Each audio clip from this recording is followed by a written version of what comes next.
What do you want? Because if you don't know what you want and you're watching me, nothing else matters. But when you know what you want, why do you wake up at 3? Because I know what I want.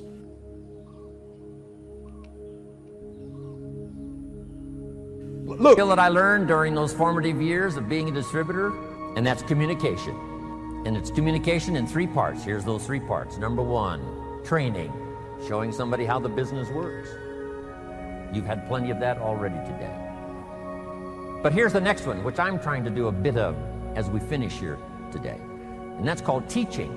And I've just used 2 words just to separate the 2. Training, showing somebody how the business works. Teaching is showing somebody how life works. When I met my teacher, Mr. Schoaf, he said to me, Mr. Rohn, show me your current list of goals and let's go over them and talk about them. He said, I've been around a long time. I can probably give you some good advice. And I said to him, I don't have a list. He said, Mr. Rohn, if you don't have a current list of your goals, he said, I can guess your bank balance within a few $100s, which he did. And that got my attention. I said, you mean my bank balance would change if I had a list of goals? He said, drastically. I said, then I'm ready to learn how to set goals. He taught me, and it changed my life, how to set goals. So I'm asking you not only just to be a trainer, I'm asking you to be a teacher. Teach somebody leadership skills. Teach somebody communication skills. So we need life skills and business skills, and you can learn to do both, even if you're fairly new. Here's the most important on communication: learning to inspire, helping people see themselves better than they are, helping people see the future, helping people see not just with their eyes, but help them to see with their mind, insight. Seeing with your eyes we call sight. Seeing with your imagination we call insight. Helping people to see the vision of the future. That's what Mark brought us when he started the company. And those 20 years he was with us, he helped us to see the future. Next, help people to see the possibilities. Describe to them the potential, what's available, using testimonials. There's so many testimonials now. People that started with nothing. Sarah Alfaro started with a brochure, now has this huge organization, Mexico and US. The inspiration of stories, the inspiration of testimonials. It inspired me to spend the rest of my life listening to the testimonials. You know, I've been around Herbalife now 23 years. I'm now looking forward to the next 23. And under personal development, learning the skills, here's what I learned building my own organization.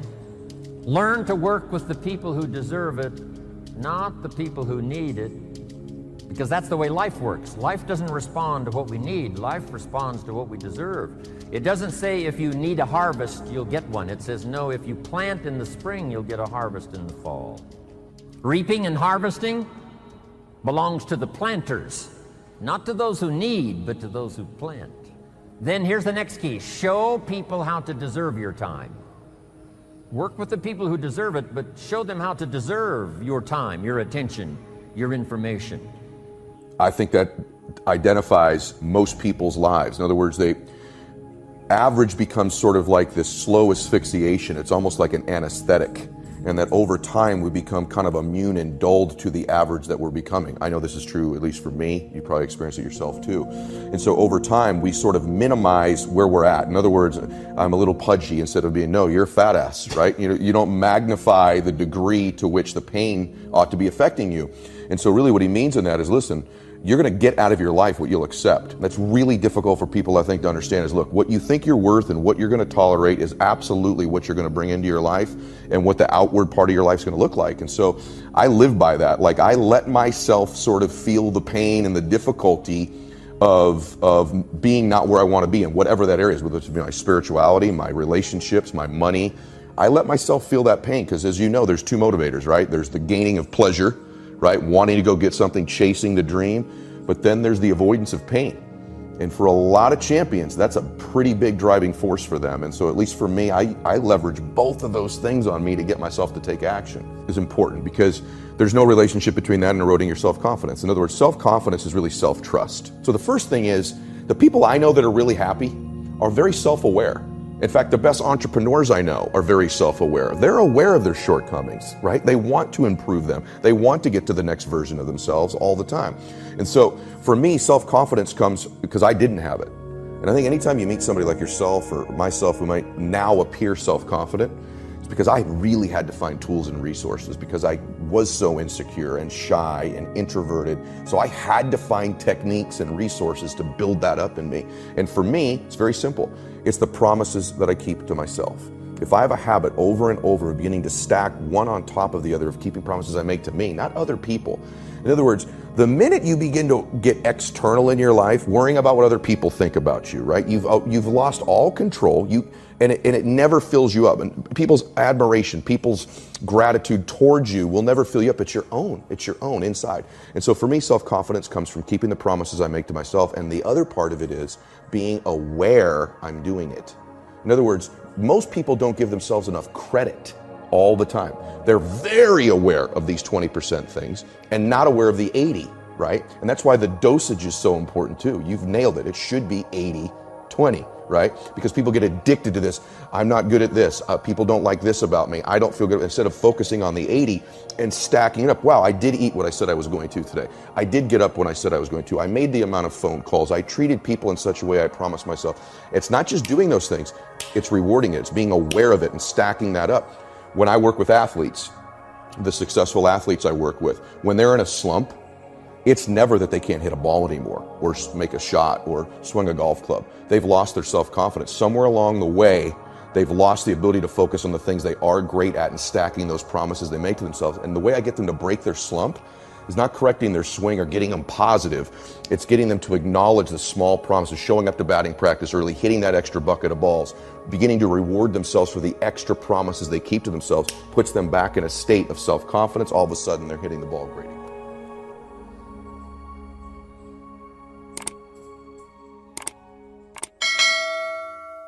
There are people who come into your life sometimes to be there for a season. They weren't meant to be there always. Sometimes we find ourselves hooked up with people that we think are there for a lifetime, but they're only supposed to be there for a season. There are people who come into your life like boosters for a rocket. If you ever watched a rocket go into space, the boosters fall off when it reaches a certain altitude. Some people are not equipped to handle the altitudes that you're going to. So don't be upset and cry when they fall off. Actually, they're not bad people. They just couldn't go the altitude that you're going. When someone shows you who they are, believe them. If they're already showing you their true colors, believe them and let them go. And don't try to convince yourself that maybe someday they will change. Some people never change. They just become more of who they already are. Maybe the person you love deeply left you, or might have cheated on you. There could be any reason, and you want that person to still stay in your life. Trust me, you're doing it all wrong. You need to let them go, especially if you've already done anything you could do and said anything you could say, and that person still wants to go. Here's the single most important thing you can do now to improve your life. Let them go. Do you know what's bringing you down when you're trying to get up? It's the burden of your past. The burden of those people who have just made your life miserable, but you're still ready to let them go. Sometimes people don't hear you, no matter how loud, truthful, and deep you speak. If you're facing this situation, then let them go and realize that these people are your past. So let them be in the past. They're not part of your destiny or your future. When you don't leave the person and walk away, it means that you're giving all the power away and showing others that your whole life is dependent on someone who's happy without you. Do you know that some people waste half of their lives or even more to convince others to love them? Some people, on the other hand, try to take revenge. Let me tell you what's even better. It's when you don't take any revenge and forget everything. It is actually moving on with your life. It's showing them that life is much better after they're gone. Life is meant to be experienced. Sometimes you get a good experience, and sometimes you get a bad one. At the same time, you are also surrounded by the good people and the toxic ones. It happens many times in our lives that we end up falling in love with those toxic people and doing everything for them, but they still leave us without even thinking about us and thinking about how hard it will be for us to live our lives without them. I know that you're going through the same situation and you're feeling so lonely, depressed, and thinking that you have nothing left that can make you happy. You know hard times come in everybody's life. Take the example of a tree in the autumn season. The leaves fall from it, but it's not the end of its life. It's actually the beginning of a new life. You don't have to worry about those people that God has removed from your life, because He can see those things which you didn't. He heard the discussion that you didn't. So why are you worried? If a person has walked away, it's not an accident. If a person has left you, it's not an accident. If you tried to make things work and it wouldn't work, it's still not an accident. Accept it as a will of God. If you're still going backwards with the same toxic people who are responsible for bringing the tears to your eyes, then you will remain stuck in the same situation, and your life will never move forward. There is no point in being confused and unhappy with those people. What is meant for you will come to you. So believe it. One thing you should keep in mind for the rest of your life is if a person leaves you easily, he or she was never really meant for you. Every moment of adversity leaves two things behind: a blessing and a lesson. Sometimes you have to get rid of a person in order for God to give you a person that you really need in life. All you have to do is trust God. Say these words to yourself every morning: I am whole, I am enough, and I am perfect as I was created. I am whole, I am enough, and I am perfect as I was created. And I came from a source that not only determined the shape of my eye and my body and the color of my skin, but I came from a source that had a great idea about who I should be as well. Life always mirrors back to us the feelings we have inside. The most important relationship you have is the relationship with yourself. Too many people don't like who they are. They focus on their faults and weaknesses. They wish they were different, wish they were taller, had a better personality, instead of accepting themselves as a masterpiece made in the image of God. They're critical towards themselves, and they wonder why they're not happy and why they don't have good relationships. It's because they don't like themselves. If you don't get along with yourself, you're not going to get along with other people. The best thing you can do for your family and those who are around you is be good to yourself. Be kind to yourself. Be merciful to yourself. And above all, be loving to yourself. You're good to others. Why aren't you good to yourself? You compliment your coworker, but when was the last time you complimented yourself? That's not being selfish. That's loving yourself. Too many people go through life against themselves, feeling wrong on the inside. I heard someone say, I discovered the enemy. It was me. Are you your enemy? Are you defeating yourself? Limiting your dreams and sabotaging your relationships, all because you don't like yourself? You have enough people and circumstances against you, so don't be against yourself also. When you wake up in the morning, don't lie in bed and think of everything wrong with you. Instead of focusing on what's wrong with you, start focusing on what's right with you. You may have weaknesses, you've made mistakes, we all have, but there's a lot more right with you than there is wrong with you. Dwelling on the negative and beating yourself up for past mistakes doesn't move you forward. The better you feel about yourself, the more you like yourself and the further you'll go. You can't give away what you don't have. If you're hard on yourself, you'll be hard on others. If you don't forgive yourself, you won't forgive others. When you love yourself, then you can love others. When you're kind to yourself, then you can be kind to others. Everything starts with you.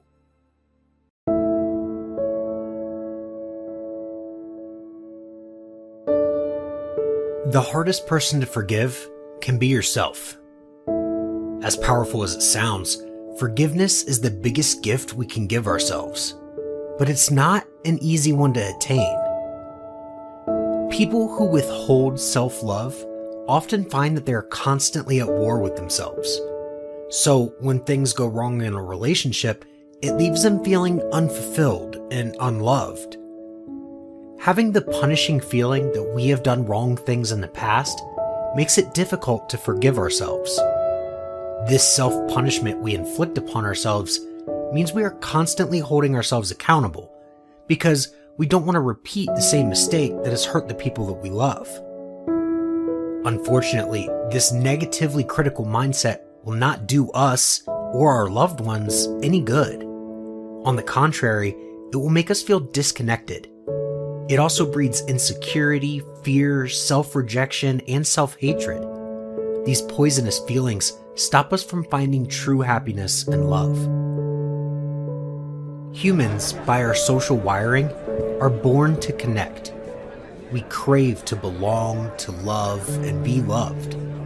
In this equation, the presence of another being or situation results in pleasant and unpleasant experiences. While we feel loved by them, we can also feel hurt by them. And feeling hurt, dejected, disappointed, or wronged is exactly the space we enjoy in our lives. When you forgive, you're instantly released from the emotional attachment that brings pain and suffering to you. With this release, the flow is released in your life as well. And in this process, you're ushered forward in your life towards new possibilities. Forgive someone who has hurt you today. Just do it. Give yourself the gift. Do it for you. Unburden yourself from the toxicity of holding on to unforgiveness. Don't let it steal your peace anymore. Challenging emotions, including guilt and shame, can fuel addiction. However, when you learn to confront these feelings with self-forgiveness, you begin the process of healing. Learning to forgive yourself gives you the power to confront your past and let go of the memories that are caged within you. It can be great to have alone time, to have a bath, to cook ourselves a nice meal for one, but this isn't self-love. It's more self-reliance and self-sufficiency. Self-love, on the other hand, is inextricably linked to self-esteem, it being our ability to see ourselves as a flawed, imperfect individual and still hold ourselves in high regard. Self-love is the ability to not fall into a puddle of shame or self-hatred even when we mess up. It's trying new things knowing that we could fail without thinking of ourselves, therefore, as failures. Self-reliance is often something we develop because we have to. It can end up becoming second nature and can be a great skill that helps keep us going when we feel like we're out in the world on our own. But when it comes to self-love, it can often feel more challenging, more conscious, and less automatic. It is hard work.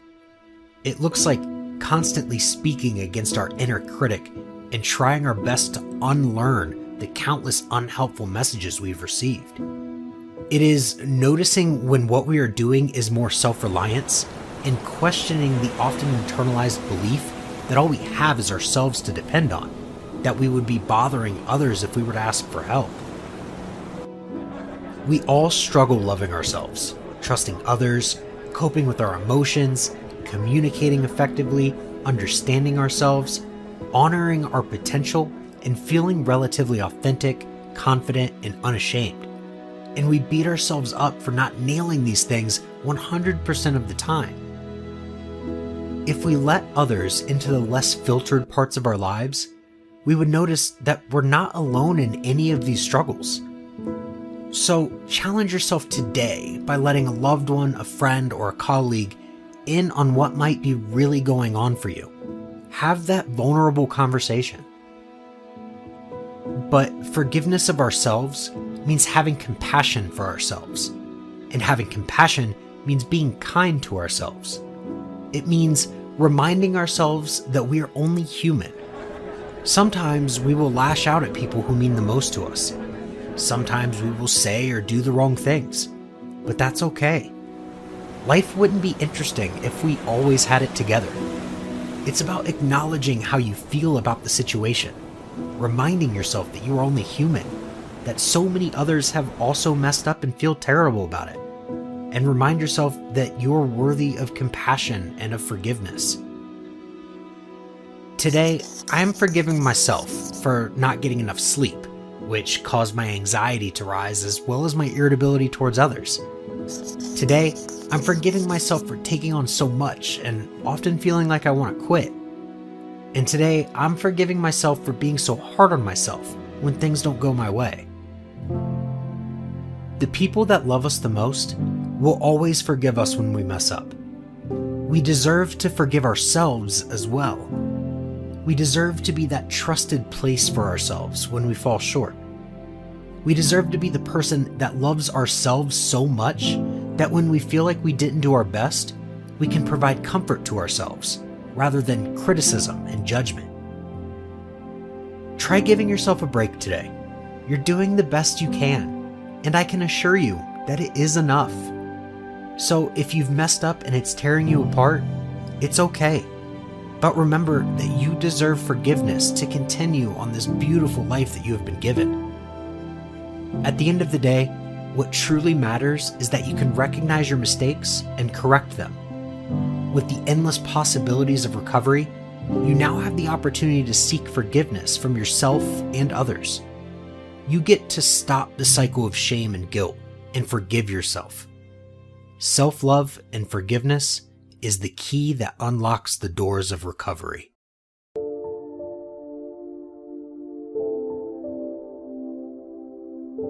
Human beings are the only life on earth that has this incredible capacity to change the course of your life. No other life form can do that. Every other life form except humans seems to operate simply by instinct and the genetic code. In the winter, the goose flies south. How often? Answer, every winter. If you said to the goose, hey, it'd be better this year to go west, he ignores that advice. And the reason is because he cannot make choices and listen to advice of something that might be better. He has to obey instinct and the genetic code. But now jot this down, not human beings. Human beings can alter the course of their life. Human beings can live one way for 5 years, tear up that script, live a totally different way the next 5 years. The first 6 years of my economic life, I wound up broke. Second 6 years, I wound up rich. Someone says, how did you do that? Here's number one. I discovered I was not a goose. Someone says, don't you have to do the second 6 years like you did the first 6 years? And jot this down. No, you don't have to live the second 6 years like the first 6. You can use all the information and all the advice and repairing all of your mistakes and adopting a new and refined philosophy so that the next 6 years can be totally different than the last 6. No other life form can do this. See, if you were a tree, you'd be stuck.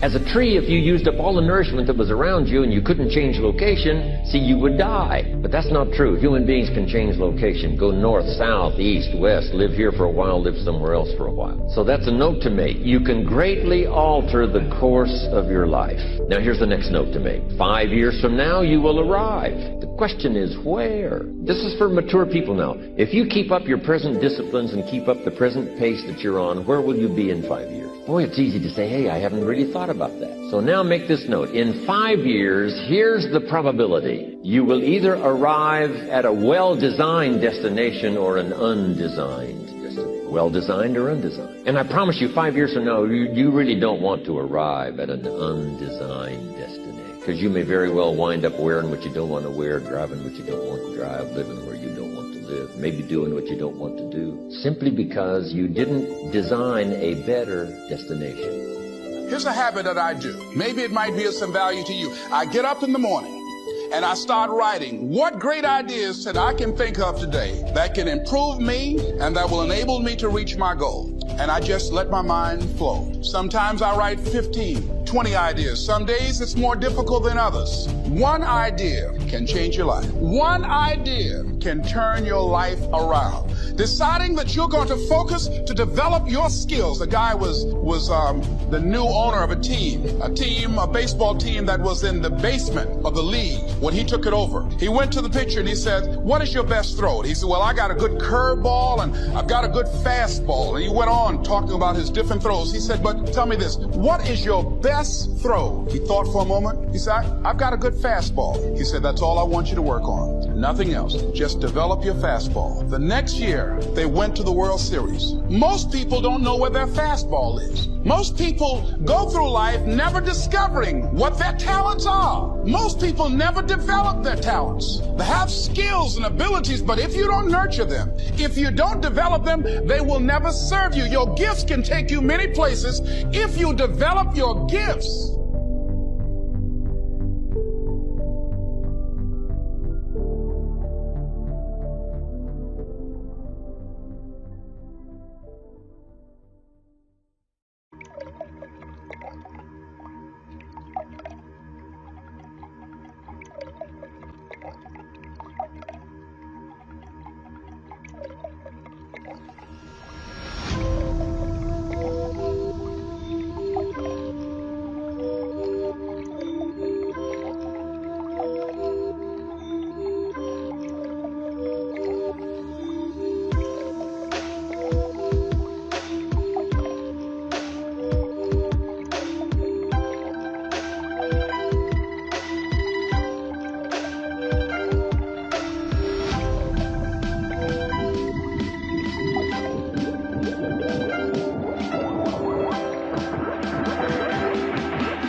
Hi, welcome back to Mind Control.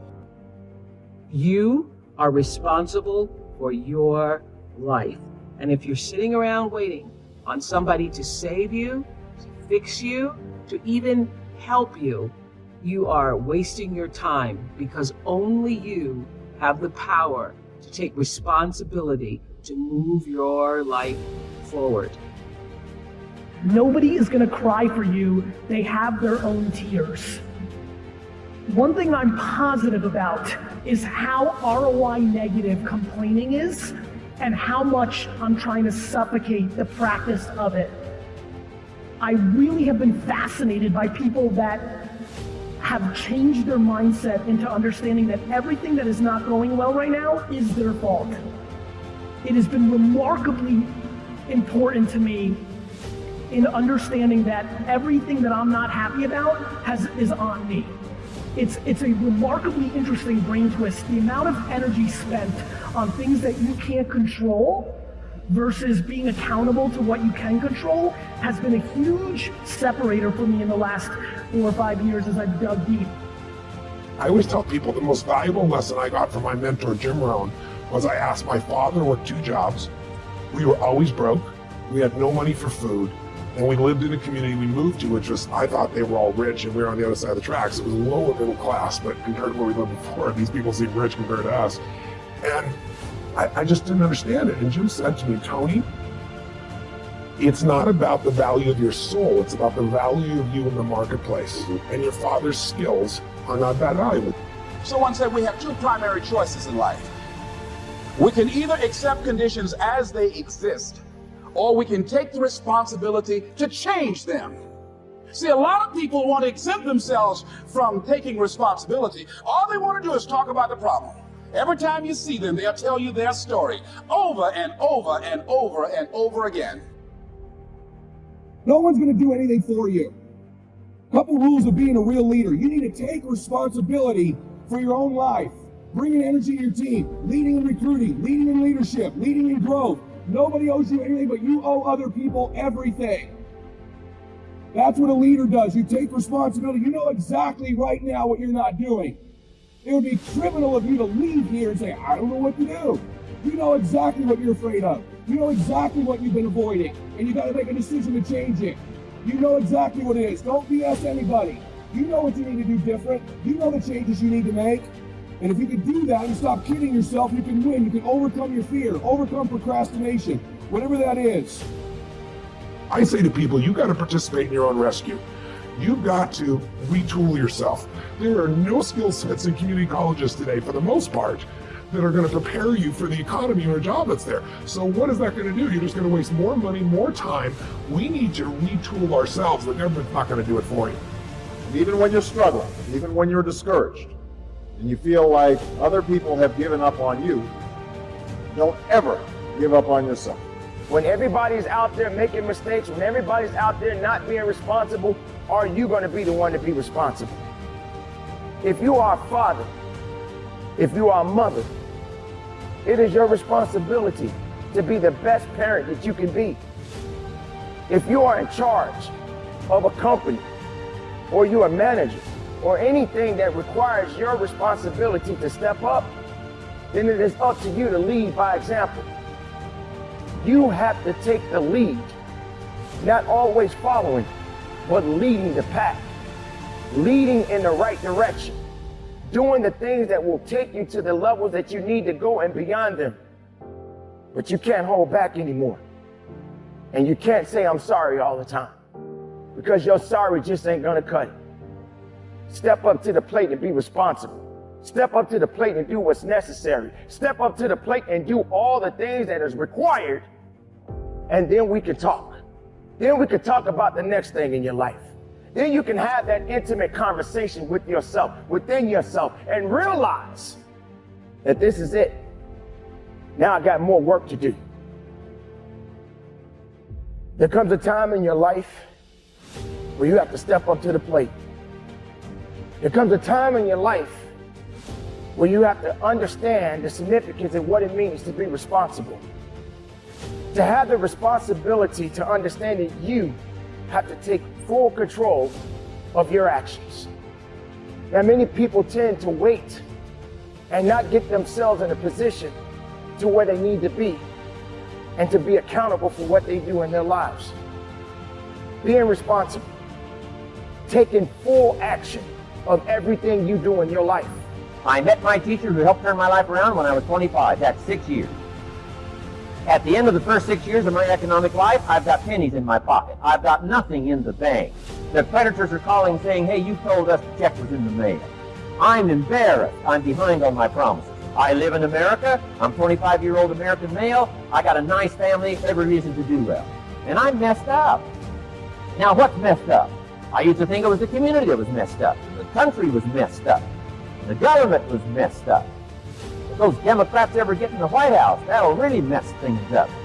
If the Republicans stay in power, that'll really mess things up. The economy was messed up. Interest rates are messed up. I thought all this stuff was messed up.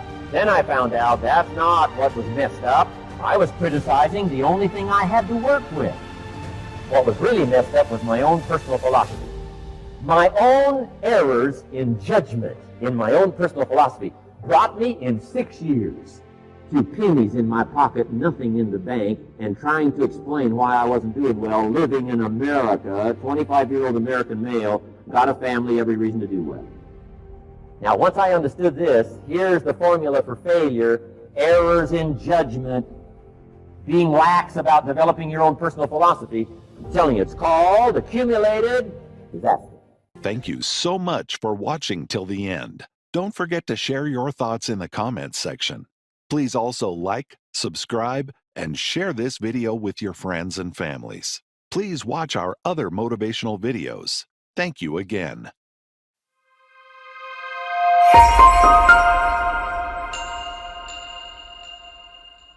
When we allow life to reveal itself to us, we live in the present moment, knowing that we are exactly where we're supposed to be. Unfortunately, a lot of people jump too far forward. In their desire to reach their final destination, they forget about the journey. But this is where the magic lies. Unfortunately, life and comfort don't coexist. In today's world, nothing is permanent, and at any moment, life could throw you a curveball that could change the game. When you trust the process, you accept and have faith in the unknown. You step outside of your comfort zone and allow life to guide you along your journey. Let go of fear and stop trying to control your life. As your faith is strengthened, you will find that there's no longer the need to have a sense of control, that things will flow as they will, and that you will flow with them to your great delight and benefit. Are you ready to believe in yourself and trust the process? Fear can play a large role. A lot of people don't like to trust the process because they fear that it's going to lead them down a path that they don't want. If they don't see results fast enough, they get discouraged and give up altogether. People look too far forward and obsess about the end result. But what about the small milestones that you need to take in order to reach your final destination? Be resilient. When faced with adversity, it can be difficult to trust the process. Thoughts of "why me" may surface, causing you to doubt your ability to move forward. This is the moment at which you need to thought stop. Why not you? Life happens to all of us, and it's our responsibility to either rise above our circumstances or give up. If you believe that everything is in your control, drop that story now. Change is the only constant. Resilient people surrender to uncertainty. They understand that we have very little control over what happens in life, and by adopting this mindset, they have trust in the process. Embrace the unknown. Humans dislike ambiguity of any kind. Anything that doesn't feel safe, stable, and comfortable feels dangerous. The fact of the matter is that we don't know what life will throw us. But if we embrace the unknown and get comfortable being uncomfortable, we'll be better prepared for anything. There are no guarantees in life. Don't predict the future, Rather, focus on what you can control, which is the present moment. When you do so, you'll be creating your life moment by moment, with zero attachments to what could be. When in doubt, focus on your purpose. Trusting the process is about accepting that hardships will happen along your journey to success, but having confidence that every lesson is bringing you one step closer to fulfilling your purpose in life. Whether you want to believe it or not, failure is a good thing. It is proof that you are trying. When you commit to being persistent and carrying on despite the odds, the universe will reward you. I encourage you to adopt a positive mindset and find ways to appreciate every experience, both good and bad, that is bringing you one step closer to embodying your purpose. In the words of Andrea Dijkstra, in order to love who you are, you cannot hate the experiences that shaped you. Practice gratitude. Our perspective on life dictates the thoughts that we feel and the decisions that we make. The other day, I found myself dwelling upon regrets, which left me feeling depleted and anxious. As a result, I wasn't able to focus on the good that I was creating in the present moment. It only took me a minute to snap out of my ruminative thoughts when I found out that my dear friend had just lost her dad to cancer. At that moment, I found perspective and felt a deep sense of gratitude for my life. It allowed me to stop dwelling on what I couldn't change and to remember how blessed I am. Feeling grateful has been associated with less frequent negative emotions and thoughts, more frequent positive emotions and thoughts, greater meaning in life, more positive coping, a greater appreciation of life. Life is so short. If you are fortunate enough to have freedom and safety, be grateful and conscious of when you slip off track and let your inner critic get the best of you. Once you trust the process, your path in life becomes clear. Life is tough, but so are you, darling. When you learn to trust the process and have gratitude for how far you've come, you get massively rewarded. Why are you trying to go anywhere else other than where you currently are?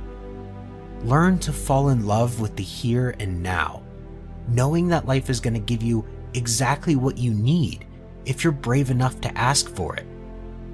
In the words of Robert II, trust the process. You'll discover a lot about yourself through hardship.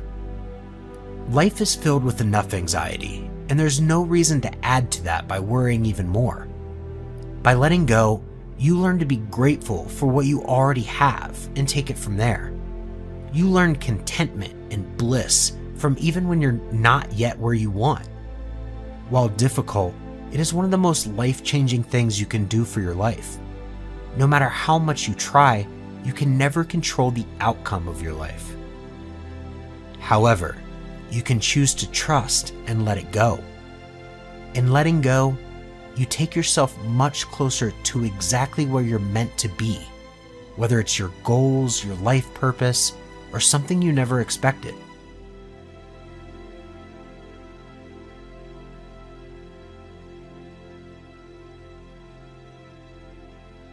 The confidence to do what they want to do, to sometimes do what they should. And so they come to me and they ask me, how do I become a more confident person? And I would like to share with you quickly 3 ways that you could begin to build into your self-confidence that will allow you to go to a level that a lack of confidence will hold you back and keep. The first thing I would share with you, that if you want to be a confident person, you have to take action. Confidence is a result of something.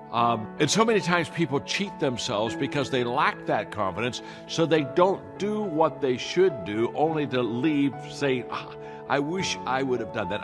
I can remember when I was in my 20s, I went to a meeting with leaders that were older than I, wiser, bigger, better, faster. What was I, 27? They probably averaged 45, 50. And I was overwhelmed by the fact that I was truly, not trying to be humble, I was truly the least in the room. And I could have learned so much from them. And in fact, they gave times for us to ask questions, and I held back. And I didn't ask questions, and I left that meeting, and I really realized how I cheated myself. And I determined that I would never let that happen again. Now, why didn't I ask the question? Because I lacked the confidence. I thought, well, it's probably a silly question to them. They probably answered that question 1,000 times.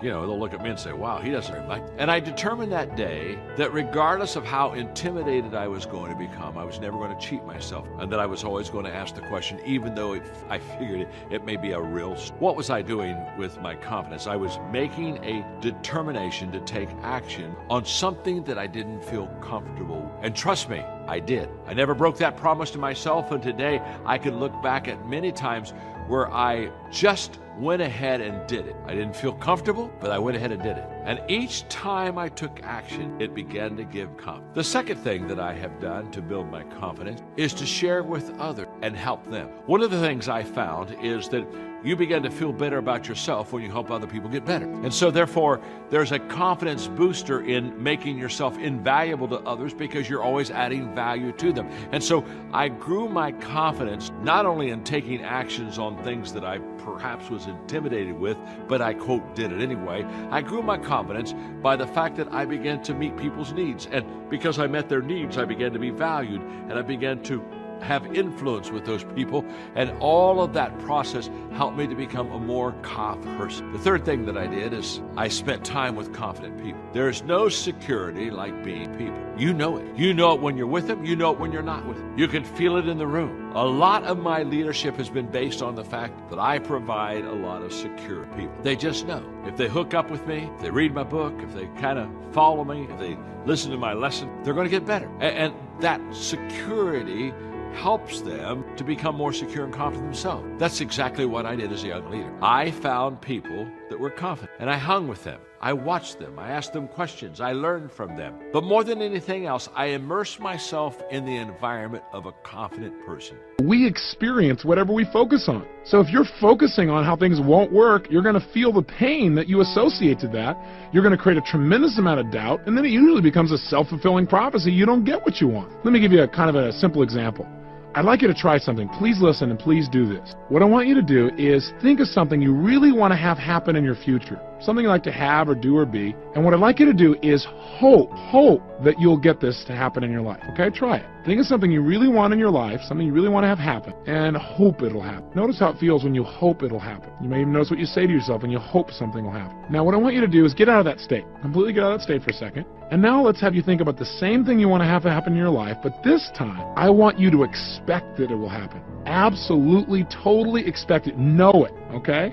And when you know it's going to happen, I want you to notice what happens to the pictures in your mind as you think about it. What's different? I want you to notice the difference in your body. Absolutely expect it will happen. You expect this will occur. You absolutely know it. Now, I got a question for you. Is there a difference in how you feel in your body, first of all? And I think you'll find the answer is yes. In addition, is there a difference in even how you visualize these two things in your mind? There are several distinctions that I make usually with confidence. An essential part of awakening spiritually is going beyond a conceptualized sense of self and living in a conceptual reality. And of course, all that implies being identified with thinking, because concepts are thoughts. So for many people, the question arises, how do I see myself? And there's a very common problem people have, and that's called self-esteem. What value do I have? What value does my life have compared to others? Some years ago, the Dalai Lama was asked by somebody about self-esteem, and he didn't understand the word self-esteem, and the interpreter, spent several minutes trying to explain to him the meaning of self-esteem, and he just couldn't get it. Now, of course, you might say, well, if I were the Dalai Lama, I wouldn't have a problem with self-esteem either. But that's not it. Self-esteem, in the way in which it's conventionally used, is comparative, and it's always connected to ego. How do I rate myself relative to others, either in achievement, worldly achievement, abilities, knowledge, physical appearance, physical strength, good looks, bad looks, fat, thin, and usually it's related to what you have, possessions, what you can do, abilities, what you know, knowledge, and physical appearance. And that's an interesting thing when you look at your life from that point of view. There's always a sense of unease, because there are always others who are better at least some of these than you are, and then there are others who are worse. I would suggest that the only healthy self-esteem is a self-esteem that is derived from a deeper place than any of those things that usually make up a person's self-esteem.